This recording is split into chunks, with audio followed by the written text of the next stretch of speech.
Praise the lord. దేవుని యొక్క శక్తి కలిగిన నామానికి మహిమ కలుగును గాక. ఈరోజు దేవుని యొక్క వాగ్దానం యాకోబు రాసిన పత్రిక 2వ అధ్యాయము 26వ వచనము. ప్రాణము లేని శరీరము ఎలాగ మృతమో అలాగే క్రియలు లేని విశ్వాసము మృతము అని ఇక్కడ రాయబడి ఉంటున్నది. ఒకసారి ఆలోచన చేయండి. ప్రాణము లేని శరీరము ఎలాగైతే మృతమై ఉంటుందో, ప్రాణం లేని శరీరం ఎంత అందంగా ఉన్నా, ఎంత బలము కలిగినదిగా ఉన్నా, ఎంత ఆస్తి కలిగిన శరీరంగా ఉన్నా, ఎంత పలుకుబడి కలిగిన శరీరమైనా, ఆ శరీరంలో ప్రాణం లేకపోతే అది దేనికినూ పనికిరాదు.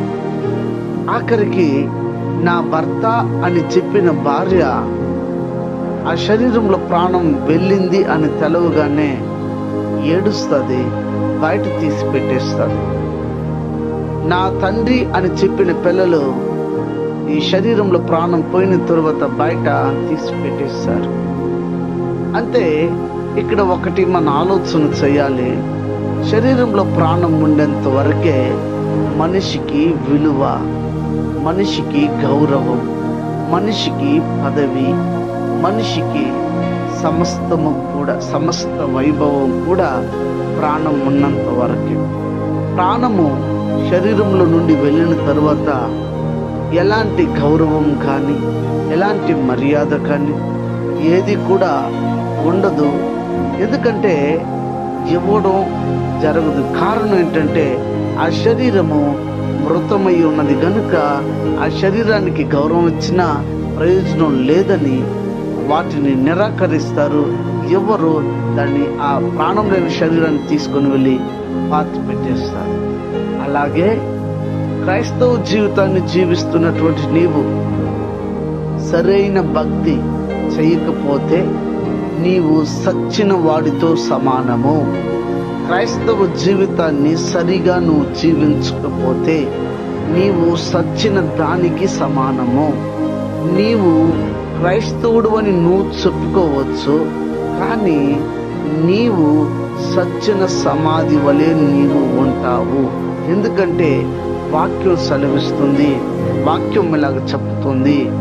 ప్రాణం లేని శరీరం ఎలాగైతే మృతమై ఉంటుందో, క్రియలు లేని విశ్వాసం కూడా అట్టి మృతమే అని చెప్పబడుతుంది. కాబట్టి క్రియలు నీలో ఉన్నదా?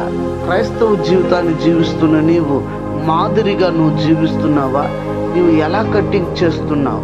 నువ్వు ఎలా షేవింగ్ చేస్తున్నావు? నీవు ఎలాంటి ఆహారాన్ని తీసుకుంటున్నావు? నీవు ఎలాంటి వస్త్రధారణ చేస్తున్నావు అన్న విషయాన్ని గమనించు. చూడు ప్రియ యవనస్తులారా, మీరు గమనించండి. ప్రియ ఈ దినము వాగ్దానాన్ని వింటున్న ప్రియ తల్లి, తండ్రి, చెల్లి, అక్క అందరూ కూడా మీరు గమనించాలి. మీరందరూ కూడా ఎలా ఉంటున్నారు? క్రియలు కలిగినటువంటి విశ్వాస జీవితాన్ని జీవిస్తున్నారా? ఒకవేళ లేకపోతే క్రియలు కలిగిన విశ్వాస జీవితాన్ని జీవించండి, లేకపోతే మానేయండి.